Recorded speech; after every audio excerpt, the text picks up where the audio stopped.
Next, the statins produced by the yeast Monococcus purpureus have been used to lower blood cholesterol levels. Monococcus purpureus என்ற east மூலம் உற்பத்தி செய்யப்படும் statins இரத்த cholesterol அளவை குறைக்க பயன்படுகின்றன. It acts by competitively inhibiting the enzyme responsible for the synthesis of cholesterol. இந்த statin என்ன செய்யுதுன்னு பார்த்தோம்னா கொலஸ்ட்ராலை உற்பத்தி செய்யும் நொதியை போட்டி வினை மூலம் தடை செய்கின்றது. Inhibiting the enzymes responsible for synthesis of cholesterols.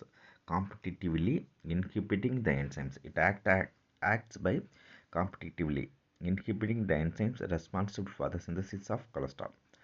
Recombinant human insulin has been produced predominantly using E. coli and Saccharomyces cerevisiae for therapeutic use in human.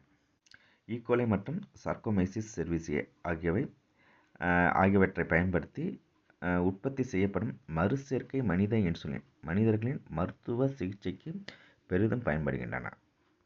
Recombinant human insulin. ரீகாம்பினன்ட்னா மறுசேர்க்கை ஹியூமன் இன்சுலின் மனித insulin has been produce by predominantly using by. இது என்னது மறுசேர்க்கை மனித insulin வந்து எதுலேருந்து உற்பத்தி பண்ணுறாங்கன்னா ஈகோலை மற்றும் சார்கோமைசிஸ் செர்விசியே இதுலேருந்து உற்பத்தி பண்ணுறாங்க. இது வந்து மனிதர்களுக்கு வந்து மருத்துவ சிகிச்சைக்கு பெரிதும் பயன்படுகின்றன.